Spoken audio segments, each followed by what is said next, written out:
my friends. It's your old pal Jordan the Lion, and as you can see, we are at the Alabama Music Hall of Fame today. Countless famous artists were born and raised here in Alabama, from Hank Williams to the band Alabama. And Sam Phillips had his history here before there was ever a Sun record, so I can't wait to see what they have inside. Let's go check it out. Daze with Jordan the Lion begins right now. Here you can see it's located on the Blues Trail. Musicians have long crossed the Alabama-Mississippi border to perform and record. Mississippians such as Albert King, Little Milton, and pop staples recorded at studios in Muscle Shoals and Sheffield, including those owned by Mississippi natives Rick Hall and Quinn Ivey. Alabamians Jerry Boogie McCain, Frederick Knight, and Roscoe Robinson recorded for labels in Jackson, Mississippi, while Florence native W.C. Handy encountered the blue while working in the Mississippi Delta.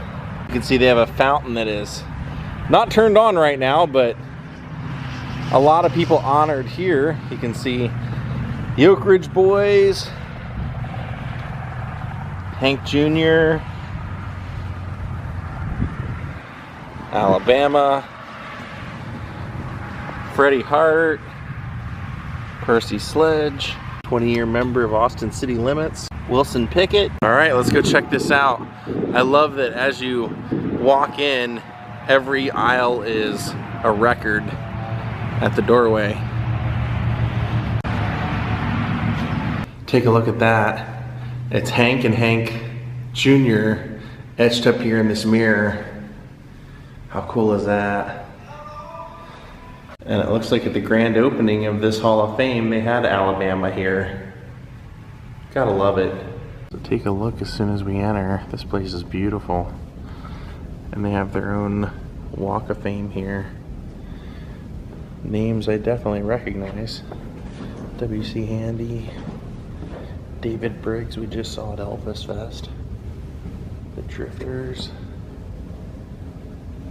So let's go on in and take a look. And this museum is located in Tuscumbia, Alabama, the same place that Helen Keller was raised. Wow, the walls are just covered of paintings of famous artists from Alabama music history. Of course, Hank Williams, the Commodores above him, Nat King Cole. There's the Muscle Shoals rhythm section. There's W.C. Handy and Sam Phillips, the man that started Sun Studio. Jerry Wexler, Lionel Richie.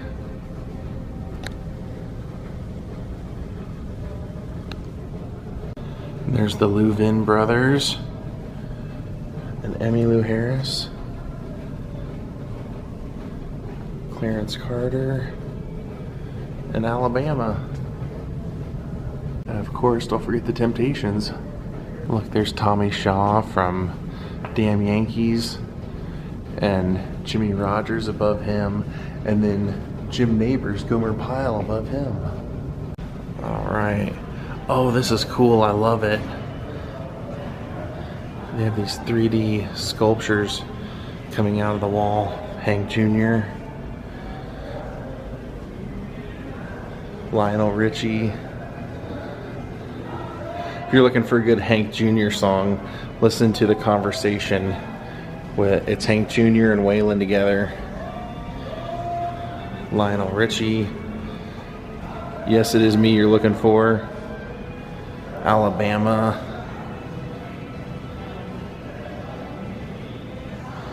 When I was growing up, they were like the quintessential country band. This is cool. This is a display of St. Paul and the Broken Bones. More modern group. Really good band too. His shoes down there. And that's all of Nat King Cole. We have a bust of Nat King Cole right here on top of the piano, and then a figure of him sitting playing at the piano. Nat King Cole was not only a musically talented member of his family, his three brothers Freddie, Ike, and Eddie were professional musicians as well. All his siblings were accomplished jazz musicians with strong ties to Chicago and its musical influences. All right, take a look in this case. This is Lattice Howell.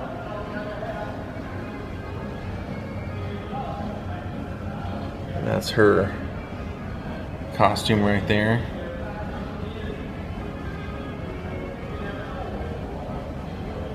It says in 1929 she accepted an offer from MGM to go to Hollywood. She starred as La Goyita as Spanish vampire in the film In Gay Madrid opposite Raymond Navarro. And then here we have costume worn by Jim Nabors during his frequent Las Vegas headlining appearances. He recorded 38 albums, including 5 gold and 1 platinum. And then right over here we have his director chair from being on Gomer Pyle and his costume. So look, you can see his wardrobe right there. His hat up there. And then inside the chair they have a few other items. His belt and cap, all used for Gomer Pyle USMC. Originally created on the Andy Griffith Show. Wow, look at this. This is the entryway into our next room. This is a kick drum from someone, says Todd Anderson's Heartland kick drum from the music video I Loved Her First, but I don't know that music video, so let's go on in through the jukebox.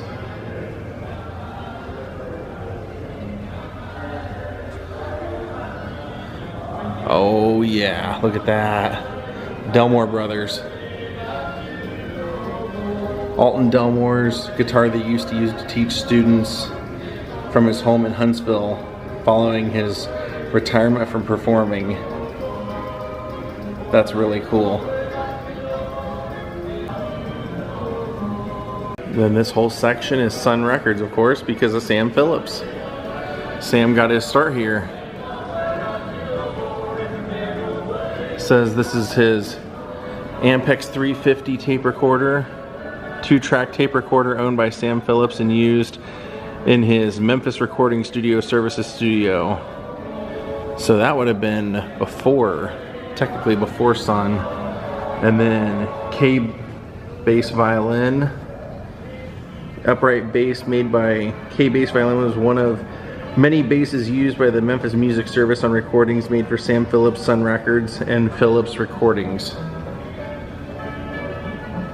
And that microphone was used in Sam's studio. Then you can see his recording console right there. And what's cool about that is that you can see his talkback microphone is up there, where he would have sat in the studio, and if he had any comments he would push the button, talk through there to the talent in the studio. And so this was all stuff from Memphis Recording Service. It says that was the small recording studio located at 706 Union in Memphis, Tennessee, owned and operated by Florence, Alabama native Sam Phillips. He started Sun from this, the money he made from this. So there's the RCA tower cabinet and his mastering lathe to cut master lacquers. And then look at this. There's various telegrams down there from Sam. Contracts. It says that this was the contract that he sold Elvis to RCA. Wow, that is really cool. They have that. So if you don't know the full history of it, it says, one of the most versatile innovators in the field of entertainment, Sam Phillips changed the face of popular music in the late 40s and 50s when he brought together diverse elements that created rock and roll. He was a native Florence, Alabamian, Phillips was the developer for talent such as Elvis, Carl Perkins, Roy Orbison, Johnny Cash, Jerry Lee Lewis, and Charlie Rich. Beginning with a Shoals radio station, Phillips eventually became an engineer with a Memphis station that broadcast big band music from the famed Peabody Hotel. As a sideline, he formed Memphis Recording Service, recording artists such as B.B. King, Ike Turner, Bobby Blue Bland, Howlin' Wolf, Walter Horton, Rufus Thomas, James Cotton, and cut what is considered to be the first rock and roll record, Rocket 88. Jackie Brenston. There's Sam and Jerry Lee Lewis. And then those are all Sun Studios releases or Phillips studio releases. Now this is cool. That is Donna Jean. That's Donna Jean's costume from the Grateful Dead. She had a really long name. I always call her just Donna Jean, but it's Donna Jean Thatcher Godcho McKay. But I loved her contribution when she was in the Dead. I loved it. I thought her voice was absolutely amazing.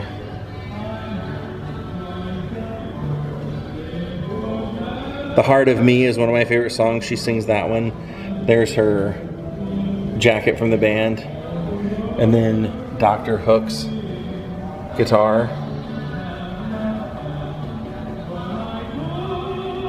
And Ray Sawyer from Dr. Hook's band's at. There's Ray Sawyer right there. There's Donna Jean. And then here's some stuff from Wet Willie, Chuck Leavell. I knew him from his work with the Allman Brothers. That's a cool promotional giant watch. That is the first microphone Jimmy Hall of Wet Willie ever owned. It's pretty cool. Then tambourine was Donna Hall of Wet Willie's. And that leather pants and black shirt outfit is Chuck's. It was also right there. And then that guitar was played by Tommy Shaw from Styx and Damn Yankees when he came back to Montgomery for a show. And that's also his shirt. It says he wore this in 1977 support of the Platinum A&M Records album The Grand Illusion by Styx. Then how cool are those? Those are the suits worn by the Commodores. Look at the detail on those. That is awesome. Gotta love the Commodores. Original members: Thomas McCleary, Lionel Richie, Millen Williams, Walter Orange, William King, and Ronald LaPreed met as freshmen at Tuskegee Institute and began the group that grew from a hit regional act to a worldwide phenomenon, selling close to 40 million records. Their first recordings for the label here in Muscle Shoals were produced by Terry Woodford and Clayton Ivey. The group scored with hits such as I Feel Sanctioned, Slippery When Wet, Fancy Dancer, Just to Be Close to You, Sweet Love, Easy, Three Times a Lady, Sail On, and Still. And speaking of the Commodores, that is Lionel Richie's suit. That silver platinum suit, really cool. Seriously nice fashion. Guy won almost every award you can win. And behind there is a signed copy of We Are the World by him. And then him accepting a bunch of Grammys in 1985. Look at that, triple platinum Dancing on the Ceiling album. That's insane. Triple platinum. Whew. Sale of over 300,000 units. Now this jumpsuit is Jimmy Buffett's.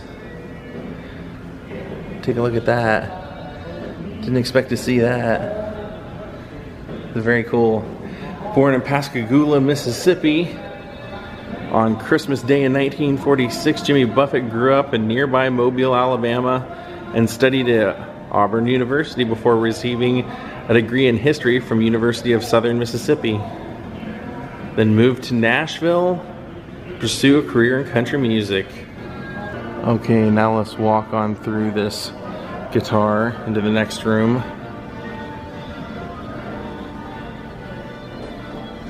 Yeah, we'll get to you in a second. And then those are the suits of the Temptations. The Dennis Edwards era Temptations. Okay, now we're coming upon a suit here that has the initials EA on it. Ernie Ashworth. Look at that. All those lips all over it. I love those kind of suits. The old Western suits. Yeah, I assume it's probably a nudie, but that's great. And then over here, a fiddle that belonged to Al Lester and Gordon Terry. That was Gordon Terry's and that was Al Lester's. And there's Pappy Neil McCormick's lap steel.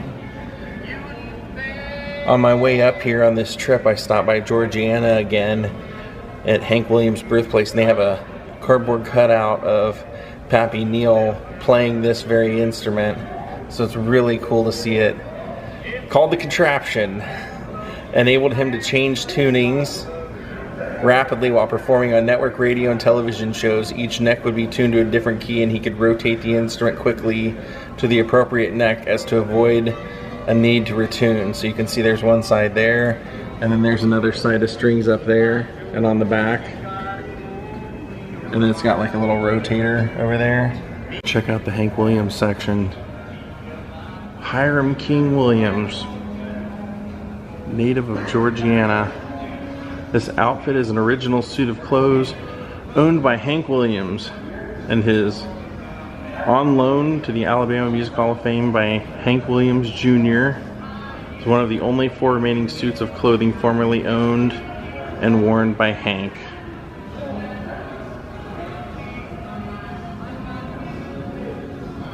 Look at the trim, it's got that green trim on it.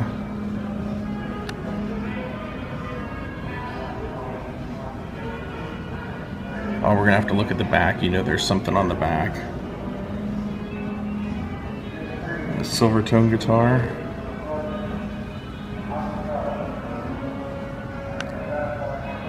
That was supposed to be the show that he was going to play. He was on his way there.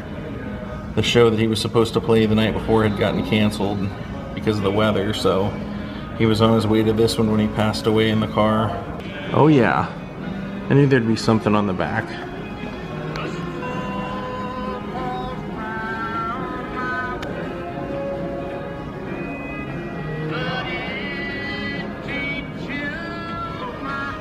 And then there's a bust of Buddy Killen right there. Buddy was kind of an epic guy. In fact, you can see he's got a Songwriters Hall of Fame award over here.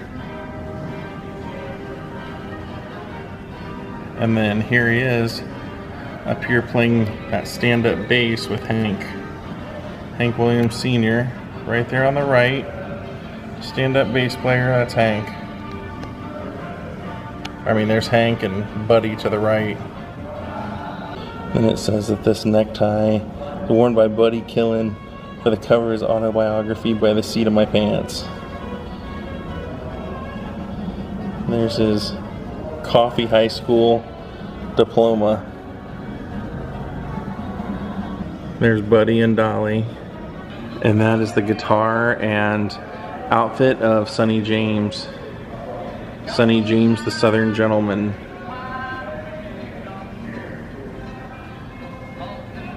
And then we have over here gold dress designed by Tammy Wynette to wear in the Olympics Gala in conjunction with the 1984 Olympic Games.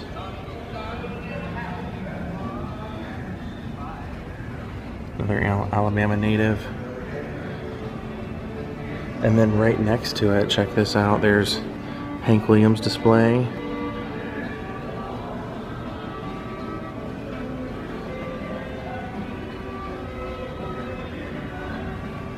Hank's boots right here, his hat and his sunglasses. Yeah, he began wearing the trademark sunglasses after a tragic accident when he fell down the side of Ajax Mountain in Montana.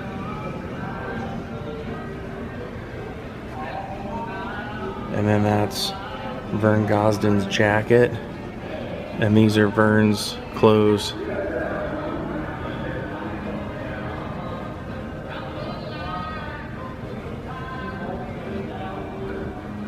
And that belonged to Freddie Hart. Pretty cool costume. This was Happy Hal Burns' car. He was a radio DJ. Started out in Birmingham. He's pretty much nudied the car. If you remember when we saw Nudie Cohen's car, he did the exact same thing. Oh, this is actually Webb Pierce's car. Wow, that is awesome. I love it. Got the horses up here, the horns, the gun right on the very front.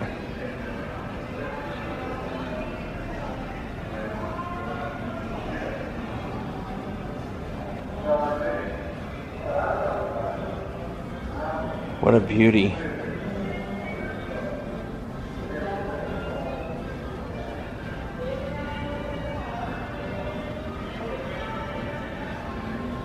And then look, now Alabama's tour bus that we can walk through. So since we can, I think we should.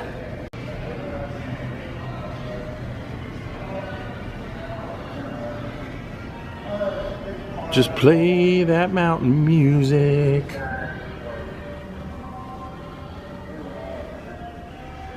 Why is it so cool to see inside of a Rockstar tour bus? I don't know. Curiosity, I guess, right? Kind of cool to see the things that they have. They have the house rules up here. What kind of like various things they would put to decorate their bus. There's their old sound system, the tape deck. Then this sign's right above the driver's area. It says, "My job. It's not my place to run the train. The whistle I can't blow. It's not my place to say how far the train's allowed to go. It's not my place to shoot off steam, nor even clang the bell. But let the damn thing jump the track and see who catches hell."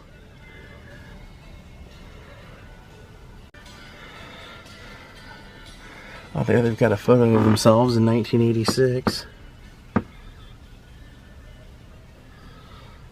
Some of their awards here. Just the crew. And then here we've got like a bunk bed situation here. See, 2 beds here, 2 beds here.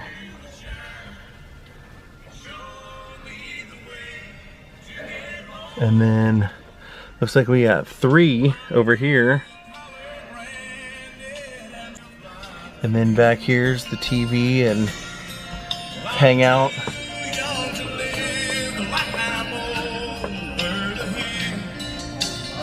Wow, that was pretty freaking cool to see. And then here's the set for the Country Boy Eddie show. Never seen that show. And here's a section for Fame Recording. Take a look at all this stuff. That guitar, that white guitar in the center, belonged to Jerry Briggs. And that's what he's holding on to in that photo with Waylon Jennings right there. And this guitar, Waylon is actually signed afterward. That's Paul Hornsby's Nehru jacket from the Hourglass, when he was in the Hourglass. And then the Civil War Confederate Calgary jacket from the Hourglass. Johnny Sandlin. And that was the cymbal used for the Jerry Kerrigan drum sessions, recording at Fame Studios. He was one of the original musicians to work at Fame. And then look, that shirt back there is David Briggs' shirt, and it has an Elvis show member badge on it with his name on it. It says D. Briggs. It's pretty cool. And speaking of fame, there's a signed photo of Etta James to Rick Hall following her recording session at Fame. There's Wilson Pickett at Fame, Jerry Reed, Dwayne Allman. That was Rick Hall's fiddle, and their tape deck, tape recorder.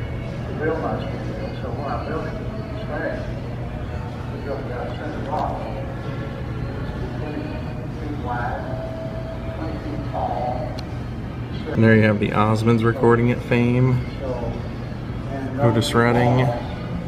Concertone tape recorder used by James Joyner in his Tune Records studio, one of the first studios in Muscle Shoals area to make commercial recordings.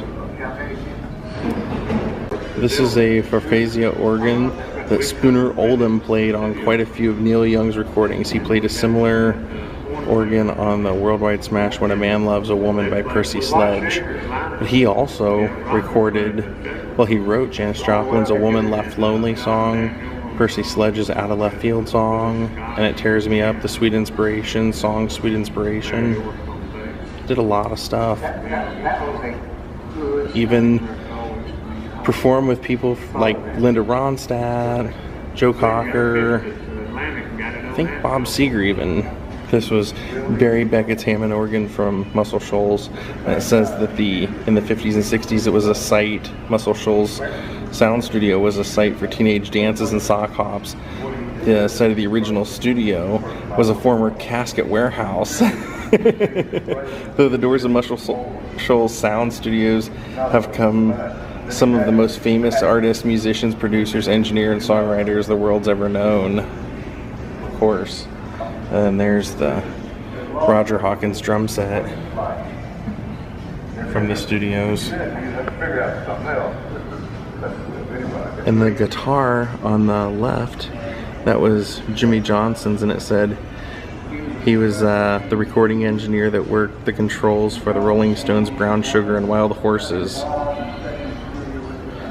He would use this guitar to do backup fill-in tracks. Distinctive guitar fills can be heard on recordings for Aretha Franklin, Wilson Pickett, Millie Jackson, Paul Simon, Bob Seger, and David Hood's. Same deal, played on recordings by Willie Nelson, Art Garfunkel, Linda Ronstadt, Bobby Womack, Boss Skaggs, Staple Singers, Wilson Pickett, Percy Sledge, Carlos Santana, Bonnie Bramlett, Billy Swan. In the early 70s, he joined the group Traffic. Then here they have a whole recording studio section where you can go in and record something. Here they have Curly Putnam's guitar. He wrote Green Green Grass a Home, He Stopped Loving Her Today, My Elusive Dreams. And then we mentioned Spooner Oldham doing Out of Left Field. These are the original notes for Out of Left Field. And then here is the original composition score for the Dr. Hook song that my friend Rosie O'Kelly loves, Sharing the Night Together. And then here's the original song lyrics for the song I Swear by John Michael Montgomery. But when I was in high school, All for One, I believe, was the one that covered it. So there was a country version and a soul R&B version. There's a Nipper Dog. Here's a display of Alan Jackson. They have some of his handwritten lyrics in here as well. Then check this out. This is a little display for Jimmy Rodgers. Look at that guitar.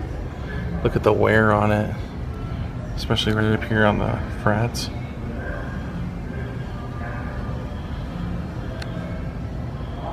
Wow.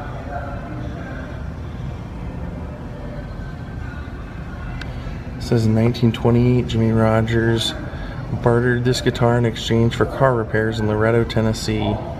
The guitar was exchanged for a set of spark plugs, a battery, and a tune-up in the midst of the Great Depression, it was not uncommon for musicians and others to trade out their services. Music store promotions might be exchanged for a musical instrument from the store. This instrument would then be exchanged for various travel expenses as they would occur. This guitar was donated to the Alabama Music Hall of Fame by Robert Killen.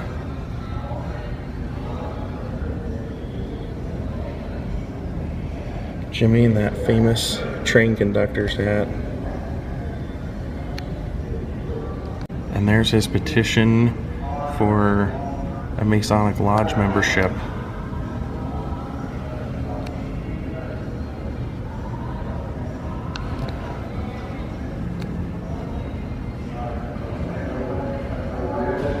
Now let's go enter this rhythm and blues section in here, see what they have. Oh, that's Martha Reeves' dress.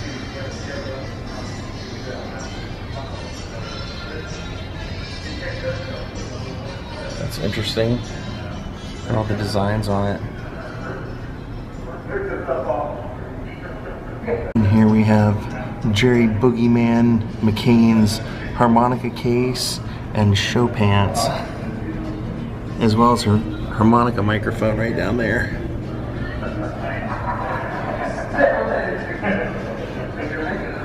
And then Cleveland Eaton's hat. And that is the case of Johnny Shines. That thing's been through the ringer, hasn't it? There's the guitar that goes in it. Gibson guitar was owned by Johnny Shines and used in performances for many years. Shines, a friend and traveling companion of Robert Johnson, was one of the founders of the Chicago blues sound. And that was also his suit. And then this wild one over here is Clarence Carter's with the 2 C's up there.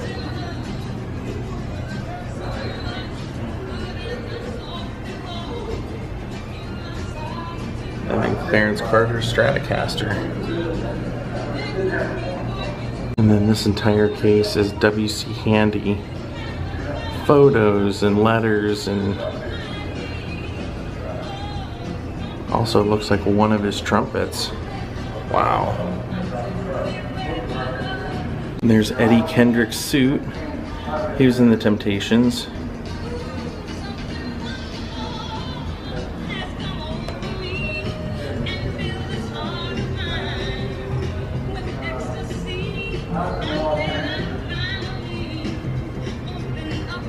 And then there's Wilson Pickett's outfit right there. Stage performing outfit. And this was Eddie Floyd's. Pretty cool museum. And I think that speaks for itself. The Muscle Shoals horn section costumes. Oh, take a look at this. That's Emmylou Harris's outfit and her... Wow, that is really cool. I don't think that's her banjo next to it. Nope, says the cigar box banjo next to it. It's Jim Connors. There's Emmylou. Alright my friends, I hope you guys had as much fun as I did in there today. Thank you Keith Batson for becoming my newest Patreon. Thank you all for watching. We'll see you all again next time. Have a great night. From Alabama, goodbye.